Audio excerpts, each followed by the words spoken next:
What's your name? Devin Marguerite. How old are you, Devin? I am 27. When is your birthday? April 2nd.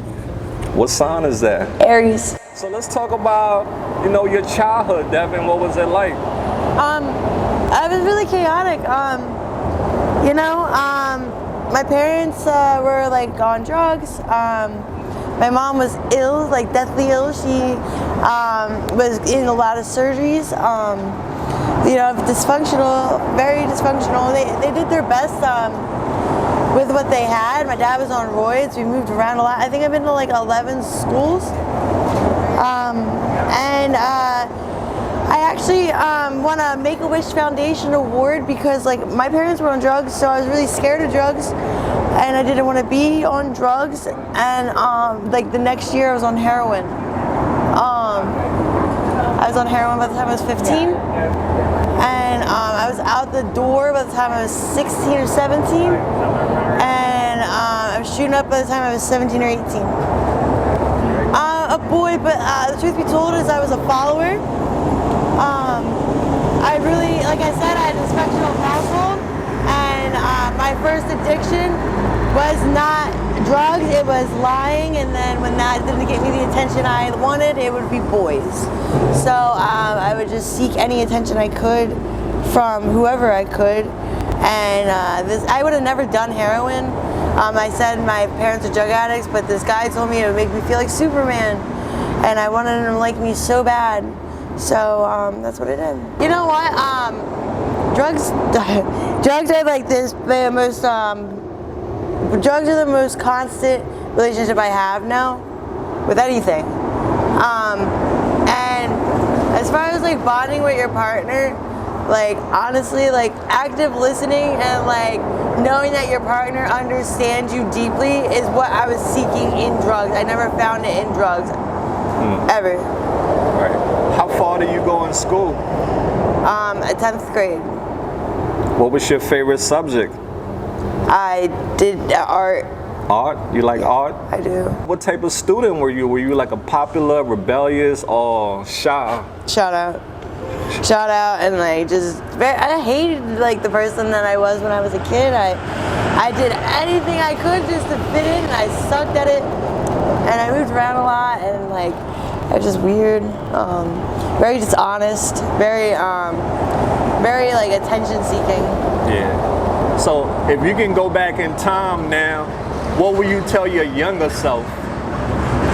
You are complete and whole just the way you are, and feel free to just accept that as a okay thing, and to be happy with that. Like it's like whether you like it or not, this is what it is.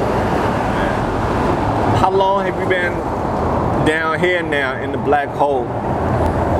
This time? Yeah. Well, I just transferred from another black hole of Newark, New Jersey, and then I just transferred here. I was there for a year and some change, and now I'm here for like the past 4 months or so. How did you get down here? A train, and actually the guy that was next to me on the train tried raping me on my way here. And I got a free train ride. Security from the train, I didn't know they have security the way they do.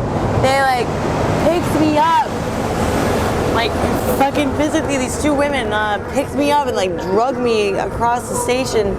And this guy was like chasing after me, trying to like hurt me, and like they were like gonna like hurt him. Did you report that incident? No.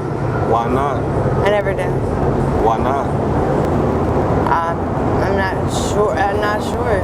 Okay. What do you do for work out here? I'm a prostitute. And that must be hard on you, getting into stranger cars, don't know if you might make it back? That's really not the hard part. What's the hard part? That people, even in my spare time, think I'm obligated to fuck them by just spitting next to them. What? Have you had, go ahead.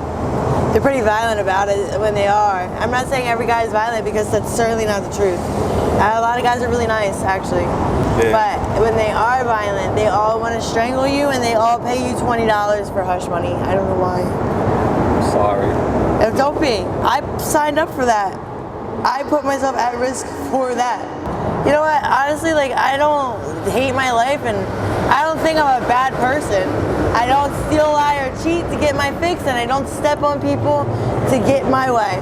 However, I would like to get the credibility that I lose due to my behavior like that.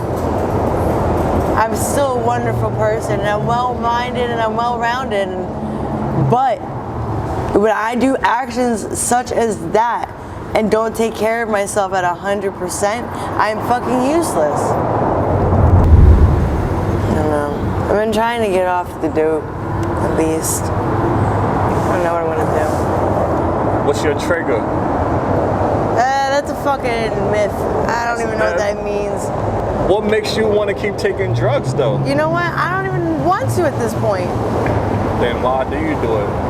Because my brain's fucked up now. I don't think anyone knows why they do it, but yes, I continuously go back out when I don't want to because I get sick, yes. What's the longest clean time you had? Well, I don't know, like 7 months, and then I go out for a day, and then another 6 months, and I go out for a day. Yeah. I have an idea. Please, someone do this. I live in Kensington. I don't know if you're familiar with the area, but there's a lot of people without cell phones and a lot of parents trying to get a hold of their kids that way. Listen, if we set up a community billboard, or not a billboard, but a community like a cork board, you know, and like you'd be able to post notes and stuff like that. Pay 25 cents for a note, $1 for the pipe cleaners or something to make it more apparent, and then $5, excuse me, $5 for something with lights around it or bells and whistles, and then all the proceeds go to the children that lives are ruined due to, well, this environment.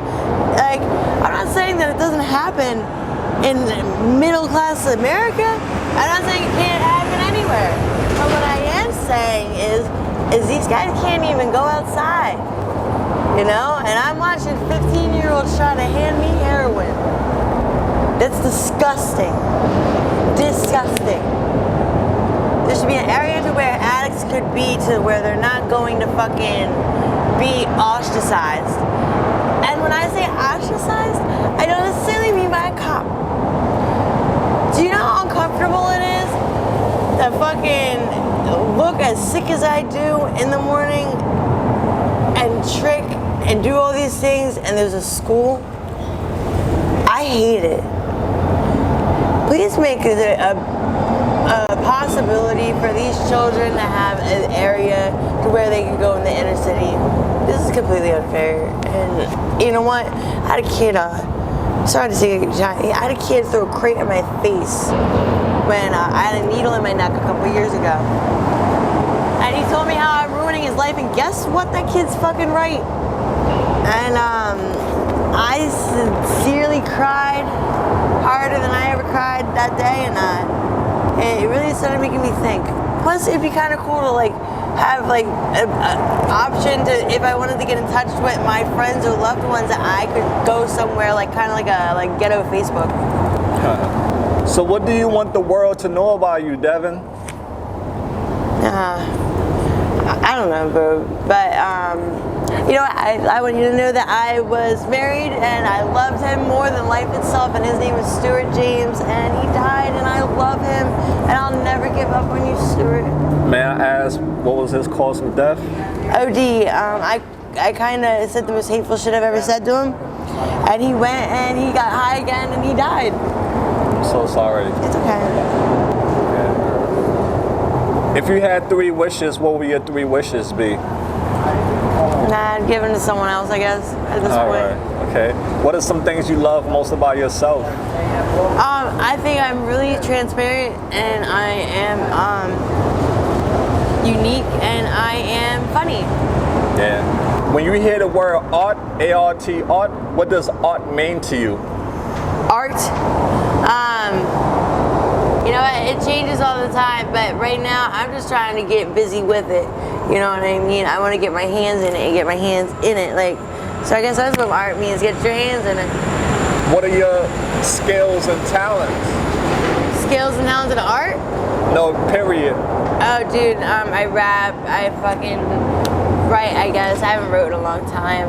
You rap? I do rap. You got some balls to spit for us? You can put me on the spot. Yeah, you know how we do. Come right. on, hold on. Let me get my cell phone ready. We might hear a classic. All right, you gotta cut it out if it's bad. You promise? I got you. Here we go. 3, 2, 1, action. He told me action, and he told me to clap. He made the class man, yo. Yeah, I'm about to snap, yo. It's a fucking fact. How I sit here on the corner. You told me I'm a whore, and you told me I'm no owner. Yo, I am no former person. There's a count in my heart. Yo, you know that I am the sound now. I'm the light in the dark. Yo, you looking like a fart. Go poof. No, I'm just kidding. Boss. Yo, Yeah, that's funny. I dig it. I like your punchlines. Yeah, no, stop. Yeah, You she gotta got cut some that punch. part. Yeah, so this one is to take us home, Devin. Uh-huh. There's a lot of people in this world who judge people who struggle with drug addiction. What's your message for the world? I got a lot to say about that, and the most I can simply say is I would never choose you in that matter. It's sad. I'll take one for you, bud. I feel really bad that you feel the need to do that to people. Okay, AML family, we've clocking out. It's our girl Devin. She's part of the family now. We're gonna do some stuff together, so don't be bitter, be better. Yo, Till facts. next time, we out there. Bye. Peace out.